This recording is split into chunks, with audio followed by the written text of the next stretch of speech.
ça se complique déjà. Pas de perte de poids, je stagne. J'ai diminué ma diète. J'ai aussi intégré un jour de refeed. C'est un petit peu compliqué en ce moment les entraînements. J'ai baissé le volume d'entraînement. Aujourd'hui, je ne calcule pas tous les jours mes macros.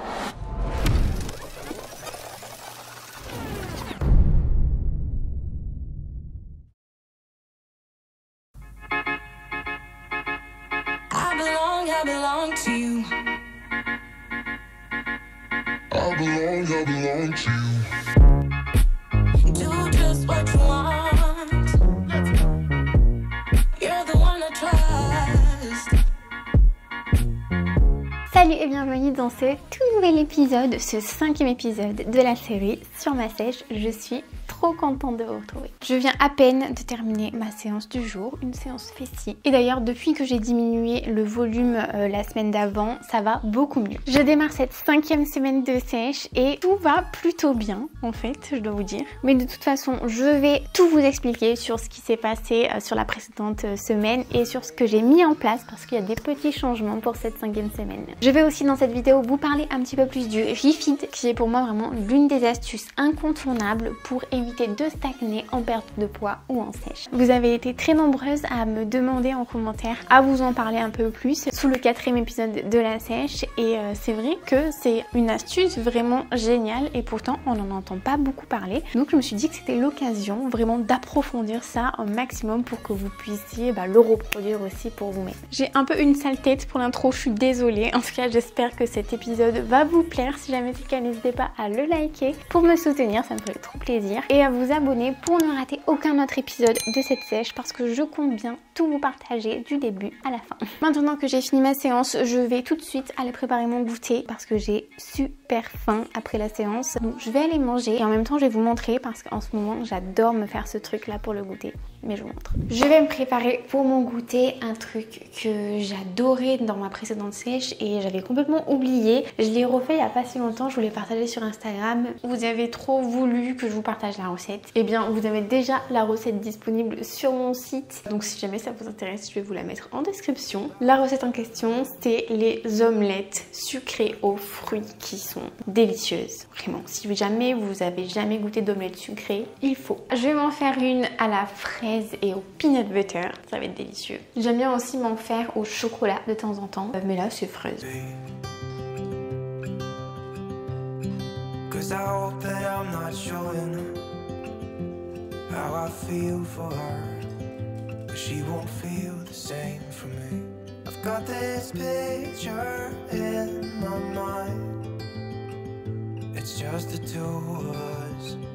Et voilà, l'omelette aux fruits. Ça c'était mon goûter pendant je sais pas combien de semaines dans la précédente sèche. Je m'en suis jamais lassée. Je faisais myrtille, framboise, chocolat comme je vous ai dit. Qu'est-ce que je faisais? Je mettais même des noix de cajou dedans. Enfin, j'ai fait toutes les variantes et c'est un délice. En plus avec les fruits congelés, c'est trop pratique.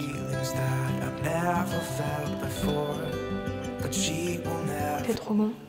Je trouve que ça a tellement de goût, c'est délicieux. Miam. Je voulais vous parler un petit peu de l'évolution de mon poids. La 3e semaine, j'étais à 66 kg comme la seconde, donc j'avais pas forcément de perte de poids. Là, pour cette 4e semaine, ma moyenne de poids est à 65,7, donc ça y est, j'ai réenclenché une perte de poids de moins 300 grammes. Donc je suis très contente parce que encore une fois, ça peut paraître peu, mais c'est comme ça, une sèche, il faut y aller doucement. Et le gros plus, c'est que moi, depuis le début, c'est la 5e semaine là, pour l'instant, je n'ai toujours pas l'impression en fait d'être en restriction. J'ai pas l'impression d'être au régime, d'être forcément en perte de poids. Je mange que des trucs qui me font plaisir. Alors je trouve des astuces, voilà, comme là je remplace les pancakes par une omelette parce qu'il y a moins de glucides dedans et que je peux rajouter du topping délicieux. Mais au final, j'ai pas faim, tout va bien. Donc c'est quand même dingue de réussir à perdre du poids sans même s'en rendre compte limite, sans faire d'efforts. Donc même si j'ai perdu 300 grammes, j'ai quand même fait quelques petits changements pour cette 5e semaine. Je vais vous expliquer ça tout à l'heure. Mais là, il faut que je déguste ça. Franchement, je vous encourage énormément à goûter cette omelette. Ça fait trop du bien de manger après une séance. Je vais aller travailler juste ensuite et je vous reprends tout à l'heure.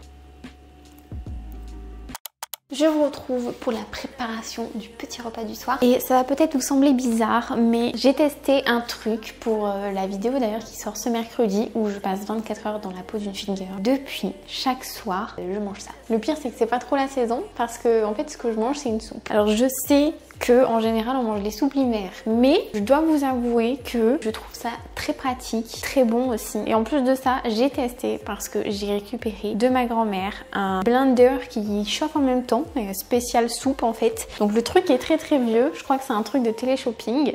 Donc je sais même pas s'il existe encore, je l'ai testé, c'est trop pratique. Je vais mettre tous mes légumes à l'intérieur, je lance un programme, en 20 minutes ma soupe est cuite, mixée à la perfection. Et en plus de ça, ça me dure plusieurs jours parce que en général j'en fais plus d'1 litre. Donc voilà un peu ma nouvelle lubie parce que le soir, moi c'est toujours la course pour manger, pour terminer ce que je fais, les montages et tout, pour pas me coucher trop tard parce que le lendemain, alors, voilà, vous avez compris. Donc je me suis dit, qui sait, peut-être que vous aussi vous allez vous convertir à la soupe ou peut-être que vous êtes déjà team soupe, je sais pas, dites-moi. Et en plus c'est une bonne manière de manger des légumes, voilà. La dernière fois j'ai fait une soupe 100% verte, elle était très bonne, donc je me suis dit que j'allais vous partager la recette. Bien sûr, si vous n'avez pas cette antiquité ou quelque chose d'équivalent de plus récent, vous pouvez très bien faire cuire dans une grande marmite et après avec un mixeur plongeant, tout mixer, c'est pareil, hein. C'est juste que ça c'est un peu pratique. Donc pour ma soupe, j'ai besoin de 150 g d'épinards, je les prends surgelés, 80 g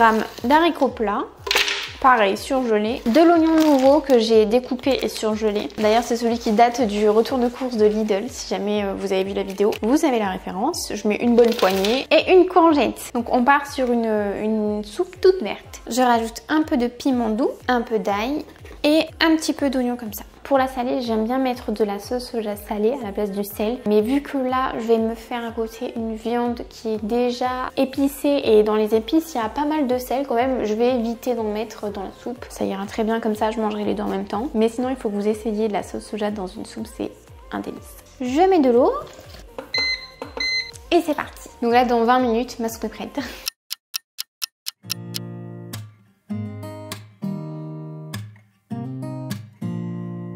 Voilà mon repas express, des pâtes, de la viande et la petite soupe qu'on a fait là du coup tout à l'heure.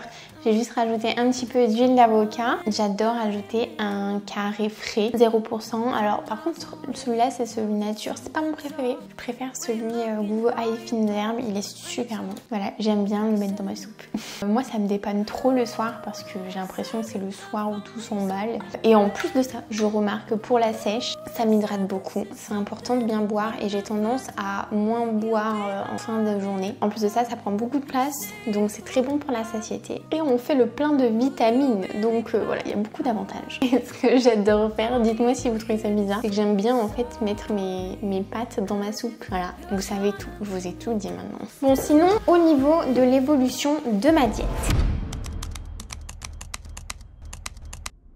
La semaine dernière, j'étais à 1800 calories avec un refeed que je venais d'introduire. D'ailleurs, je l'ai fait dimanche. C'était très bien. Je vous partagerai une journée dans mon assiette spéciale refeed très bientôt pour vous montrer un petit peu à quel point cette journée est géniale. Pour cette 5e semaine, je n'ai pas changé. Je suis toujours à 1800 calories avec un refeed à 2000 calories. Donc ça change pas. Mon prochain refeed, c'est dimanche. Dimanche dernier, je me suis fait... Qu'est-ce que je me suis fait? Je me suis fait des pancakes. Ils étaient trop bon et super beau. Je vais retrouver les images et puis je vais vous les mettre par là pour vous montrer un petit peu les délicieux plats que je me suis fait. Franchement, ça m'a fait beaucoup de bien. J'ai énormément apprécié, ça m'a permis de faire des nouvelles petites recettes. J'ai hâte le prochain. Il est 22h. Heureusement que j'ai pas préparé un gros repas. 22h déjà. Il faut que je me refasse une routine un peu du soir, une night routine un peu plus organisée et réaliste surtout. Et je vous partagerai ça si ça vous intéresse une fois que j'aurai mis en place. Je finis, je vais aller lire un petit peu et puis on se retrouve demain pour la suite.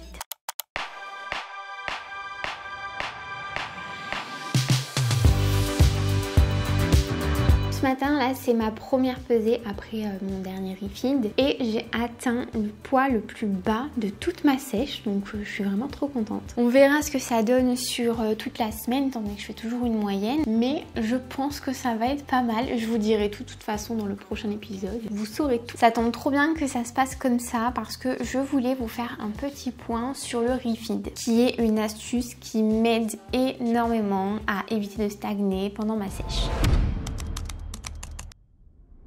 Le terme français pour refeed, c'est rebond glucidique. Moi, la première fois que j'en ai entendu parler, c'est quand j'ai lu le livre Nutrition de la force, qui est d'ailleurs un excellent livre. Sous le précédent épisode, je me suis aperçue que vous étiez nombreuses à pas trop connaître le refeed ou alors à pas vraiment savoir comment le mettre en place et en quoi ça consiste. Et c'est vrai qu'avec le recul, je vois pas énormément de personnes en parler, il y en a quelques-uns, mais c'est quand même assez rare et c'est fou parce que c'est hyper efficace les refeed, donc raison plus pourquoi je vous en parle aujourd'hui. Alors en gros, pour vous expliquer, l'un des facteurs qui fait que au fur et à mesure d'une perte de poids ou d'une sèche, on est obligé de continuer à diminuer nos apports, donc notre diète, ou alors à augmenter notre dépense, c'est que notre métabolisme se ralentit parce qu'il s'adapte. Il s'adapte à ce qu'il perçoit lui comme un état de famine. En soi, c'est pas vraiment un état de famine, hein, mais lui, voilà, il se dit ah j'ai moins à manger, là il faut que je ralentisse un peu tout. Et du coup, il va engendrer par exemple une baisse de la production de chaleur, ce qui va faire apparaître comme symptôme par exemple le fait d'avoir tout le temps froid. Mais aussi ça peut être plein de choses, ça peut être une augmentation de la fatigue, une baisse de la libido et plein d'autres petits symptômes pour économiser de l'énergie. Et en fait le principe du refeed, c'est de faire croire à notre corps que la restriction calorique est terminée pour qu'il puisse relancer un petit peu le métabolisme. Et ça passe par quoi? Par une augmentation des apports, donc de la diète, principalement des glucides. Le refeed, c'est pas quelque chose de magique, je préfère vous prévenir. Il y a des personnes qui l'essayent et chez qui ça marche pas trop parce qu'elles ont un métabolisme qui va très rapidement s'adapter. Donc ça dépend vraiment des personnes. Moi par exemple, c'est très efficace. J'ai fait l'expérience lors de ma précédente sèche. Ça m'a énormément aidé et actuellement là, ça me débloque d'un palier. Chez les filles qui sont dans mon entourage, c'est également efficace. Donc ça vaut vraiment le coup. Si jamais vous êtes dans cette configuration là où vous êtes dans une perte de poids, une sèche, stagnation, ça vaut le coup de l'essayer parce que si ça marche sur vous, c'est tout bénef. Après, l'effet d'un refeed, c'est temporaire. C'est pour ça qu'il faut le faire par exemple toutes les semaines, une fois comme je le fais actuellement. Et c'est même possible de le faire 2 jours d'affilée sur une semaine. C'est d'ailleurs ce que j'ai fait en fin de ma précédente sèche et ça a très bien marché. Maintenant, en pratique. Ok, c'est bien de comprendre, mais en pratique, comment on le met en place? Je vais prendre mon propre exemple. Moi, mon refeed, je le cale du coup une fois par semaine, le dimanche, comme je vous ai dit. Ce jour-là, mes macros, mes calories changent. J'augmente de 200 calories. Alors, il y a 2 manières de faire pour augmenter les calories. Soit on rajoute simplement des glucides jusqu'à atteindre plus de 200 calories sur la diète. Soit on fait comme moi je fais, parce que c'est comme ça que je trouve que c'est efficace sur moi. C'est que je réduis au niveau de mes macros actuels les protéines, les lipides pour rajouter encore plus de glucides et arriver à 2000 calories mais avec des macros du coup complètement différents. Je sais pas si c'est très clair, ça peut paraître peut-être un peu compliqué juste avec des mots comme ça. N'hésitez pas d'ailleurs à me dire en commentaire si vous avez d'autres questions ou quoi. Mais de toute façon, j'ai prévu de vous filmer mon prochain refeed. Comme ça sera beaucoup plus parlant. Vous pourrez voir en pratique mes macros, comment je fais, ce que j'ai augmenté, tout ça. N'hésitez pas à me dire aussi en commentaire si vous l'avez déjà fait sur vous, si vous avez vu une efficacité sur vous. Dites-moi, ça m'intéresse trop d'avoir vos retours là-dessus. Je vais aller tout de suite maintenant là, tant que j'ai un élan de motivation, faire mon cardio, comme ça sera fait pour la journée. Et je vais en profiter pour vous expliquer parce qu'il y a eu quelques petits changements sur le cardio.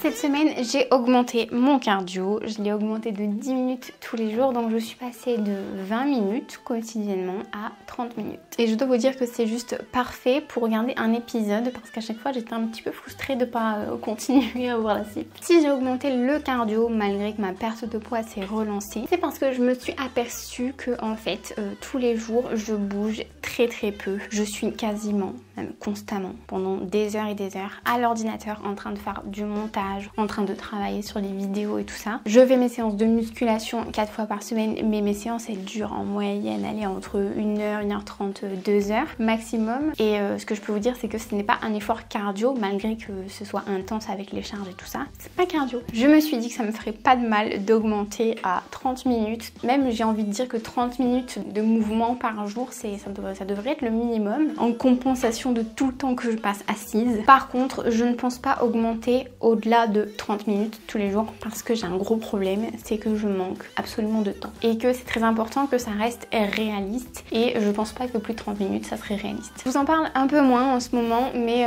je suis toujours en formation pour devenir coach sportif. Là, je suis quasiment à la fin de ma formation, donc je suis en plein dans l'écriture de mon mémoire. Ça m'avait pas manqué du tout. Ça me rappelle le mémoire que j'ai dû aussi faire pour la fin de mes études d'infirmière. C'est un travail colossal, donc ça demande énormément de temps. D'ailleurs, dites-moi en commentaire si vous aussi vous êtes étudiant et que vous préparez vos travaux de fin de formation ou quoi, vous avez des examens, que je me sente un peu moins seule.